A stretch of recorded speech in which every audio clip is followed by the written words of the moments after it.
现在如果像纽森那样这些主流政客是正确的能干者，如果这些人能够问鼎或者上升的话，那么像特朗普这样的一些危险的能干者，自然就不会有市场。亲爱的各位大家好，欢迎各位收看今天2025年6月12号星期四在全网播出的加利福尼视频。大家知道，这个在美国的加利福尼亚州啊，前几天发生了在州政府和美国总统特朗普之间的一场争执，原因就是特朗普宣布向加州派遣700名海军陆战队的这个成员，同时呢，原来的国民警卫队的成员呢再加增1倍。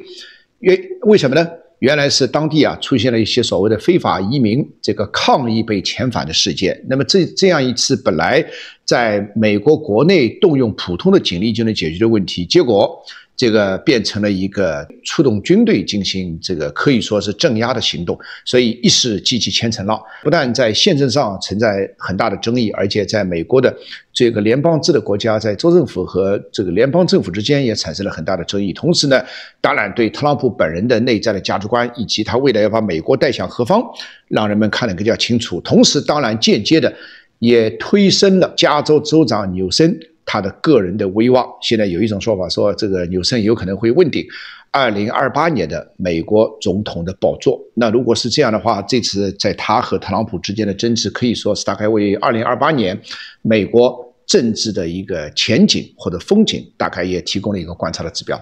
好，长话短说我们先回归这个主题，先说一下来龙去脉。大家知道在美国这个大概目前有非法移民大概有1400万人，那么其中相当部分是在加州。所谓的非法移民就是长期以来从世界各国，尤其是就近的美洲地区，通过各种途径进入到美国国内的，但是呢他没有证件。那么没有证件，然后呢就时间长了以后就在美国安顿下来了，也有了工作，也交了税，有的也这个结婚生子等等。所以从终极的法理上说，由于他们原来进入美国的途径是非法的，而且到目前为止相当部分人依然没有证件，但是确实他们在美国社会也在生长。过去呢，坦率地讲，这个美国历任的无论是共和还是民主两党的政府对此呢明知不对，但是往往是睁一只眼闭一只眼。只有特朗普呢在上任之前就誓言上任之后要解决这问题。好，现在已经是6月12号了，那么距他上任已经快5个月了，果然他开始动刀了。刚才我说1400万所谓的非法移民当中，有相当部分是在这个加州，而加州里面相当一部分是聚集在洛杉矶。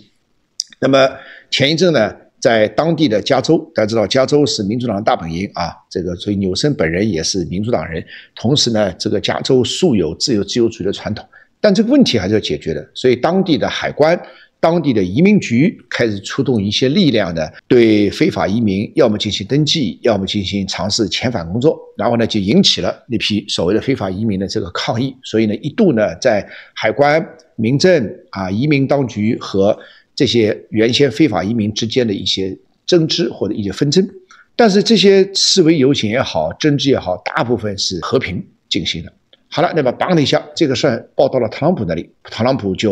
于是呢马上就发出了一个总统令，就刚才我说的，向加州派增700名的海军陆战队的队员，而且这700名士兵在进入到洛杉矶之前都还进行过专门的训练工作，如何对付那些非法移民。同时呢，国民警卫队的成员呢也加增1倍，原来是1000，现在提高到2000。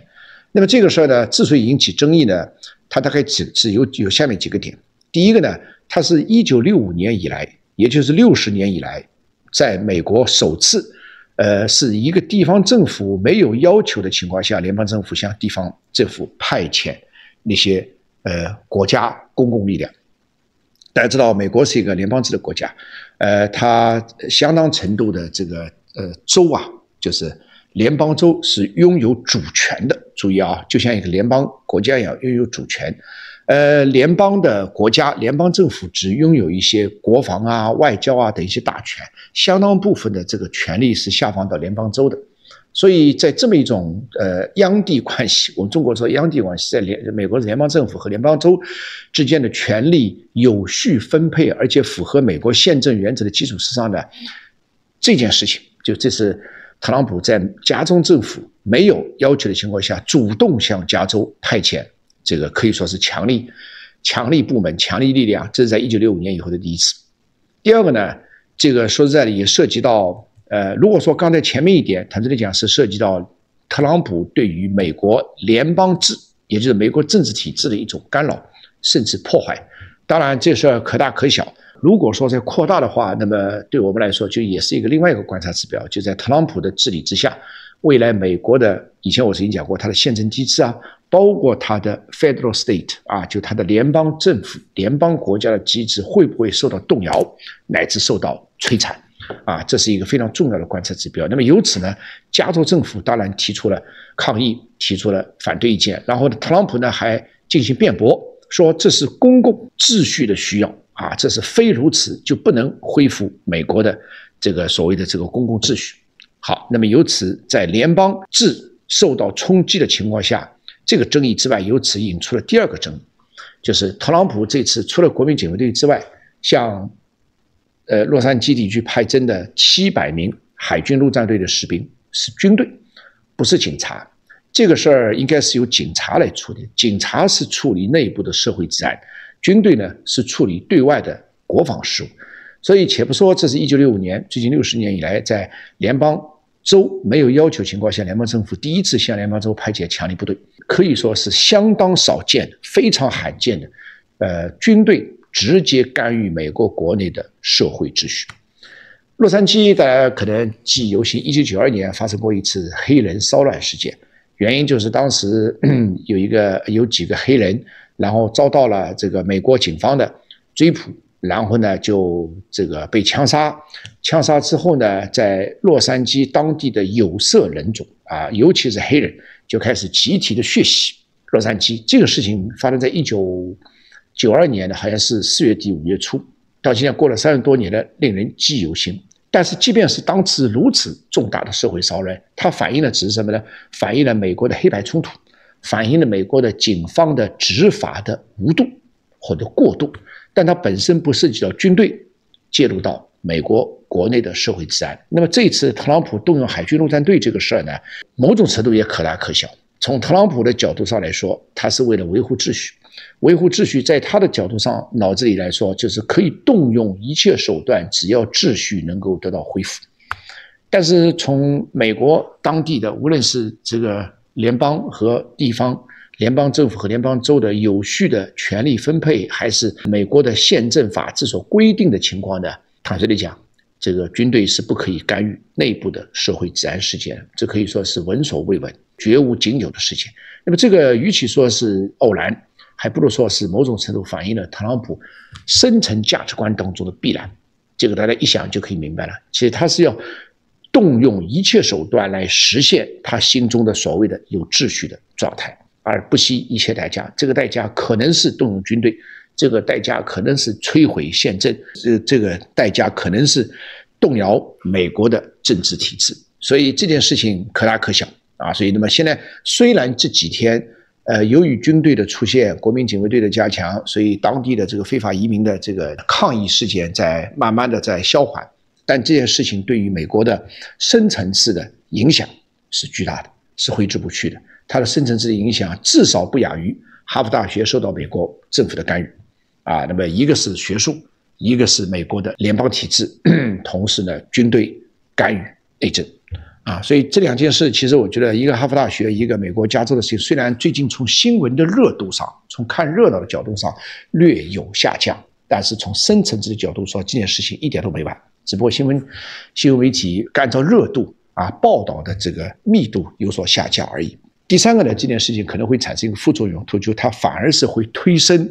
或者推热了加州州长纽森的个人的人气，以至于使他真的有可能在2028年，这个与特朗普或者特朗普下面的另外一个极右的这个民粹的政治领导人相角逐，同时最后有可能会击败右翼问鼎美国总统的宝座。纽森今年57岁。原来是旧金山市的市长，2019年担任加州的州长。那么从照片上大家看到他长得很帅气，很英武，同时呢个人魅力啊，还有治理能力啊都相当不错。但这个治理能力呢有时候稍有过度之处，比如说他在这个疫情期间，19年上任的嘛，在疫情期间有些风控管控措施略有过度而已。但是从整体上他的形象还是相当正面。那么前几年呢，这个当民主党内部想要推出就是替代，应该是去年嘛，替代拜登的人选，包括跟当时的哈里斯进行角逐的时候，当时纽森一度成为第一人选，结果后来是由于拜登这个倾向于或者心仪于哈里斯，所以纽森才无法问鼎当时的这个民主党来对决特朗普的候选人，虽然错过了一次历史的机会。但是这次呢，表面上看上去他作为民主党的加州的州长与联邦总统这个特朗普之间的争执，但反过来是推升了他的人气。而且他这里讲，特朗普这边和他的对抗越剧烈，那么纽森的人气就越上升。本来已经有很多的坊间传闻说纽森有可能要问鼎2028年总统大选。本来按理说，这去年如果说是拜登不兴于哈里斯的话，本来他就应该问鼎啊，甚至是有可能会获胜的。那么现在如果说这次继续推高他的人气，那我们就要看后面2026年的中期选举以后的情况怎么样。如果真的是推升他的人气，乃至有一天到2028年，纽森真的是有可能问鼎美国总统宝座的话，那么届时帮了一下，美国民主的钟摆又会换回来啊，又会重新回摆。当然，现在做这样的预测完全是为时过早。未来3年半时间里面，美国社会可以发生很多事情啊，尤其是在民粹、在社会底层逻辑啊，在发生剧烈变化，底层架构在撕裂的情况下，美国国内可以发生很多事情。民粹、技术精英等等与中规中矩的政客、主流政客之间的这种差异性和矛盾将如何发展？如果主流政客是一批正确的能干者，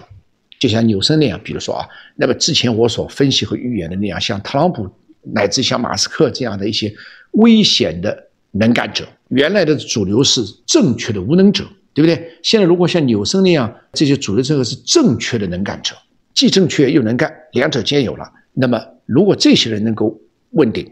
或者上升的话，那么像特朗普这样的一些危险的能干者，自然就不会有市场。所以这是非常重要。现在也许谈这个可